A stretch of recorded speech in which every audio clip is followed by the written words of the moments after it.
շատ վատակարծիք իհարկե, չեմ սիրում, որ էրոտիկան խառնվում է արվեստի հետ, իհարկե կան որոշ գործեր,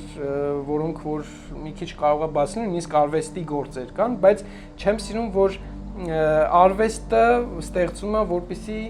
այսինքն կտավը նկարում ես, որպեսզի շատ գումար աշխատես, կտավ նկարում ես, որ շատ դիտում ունենաս, դա հակառակ process է պետք է, դու պետք է խոզած կտավը նկարես, եթե թանկ վաճառեցիր ընտիրա, եթե շատ դիտում հավաքեցիր ընտիրա, բայց ոչ թե վերջնարդյունքը պետք է լինի գումարը, դիտումը, չգիտեմ, այլ հարցեր, իհարկե դու կտավը նկարում ես ինչի համար, առասարակ մի բան ստեղծում ես ինչի համար, քո ներսի ինչ որ մի բանը դատարկելու միջոց է ինքը, չէ՞, շատ ժամանակ։ Ներսը կտավին։ Իհարկե կտավ կլինի, չգիտեմ, նոտաների միջոցով կլինի, ինչ որ ֆիլմի միջոցով կլինի, այսինքն հենց ամբողջ արվեստի իմաստն է, երևի իմաստներից մեկը հենց դրանում է կայանում, որ ոչ թե դու վերջնարդյունքը լինի այդ ինչ որ նյութական արժեքները 20000 հոգի հիմա չգիտեմ կամ էլ կարծում եմ որ ժամանակին ես շատ դիտումներ եմ ունեցել չգիտեմ ցուցահանդեսից 2 օրվա ընթացքում 3000 մարդ է եկել այդ Հայաստանի համար շատ մեծ թիվ է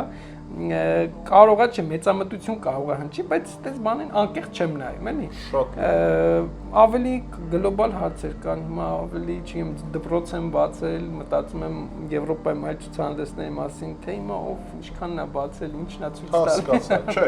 անկեղծ լինենք էլի չէ հարցը արդի էր հենց նրանով որ ժամանակից աշխարհում անկեղծ չեմ սիրում էլի մարքեթինգային ոլորտում սա կոչվում է կոնկրետ հենց անուն ունի կոչվում է ինտիմ երբ դուք փորձում եք տղայի կամ աղջկա կիսամերկ լինելու հաշվին կամ ինչ-որ վուլգար, ինչ-որ էրոտիկ հագուստի կամ շարժումների հաշվին վաճառել ձեր ապրանքը,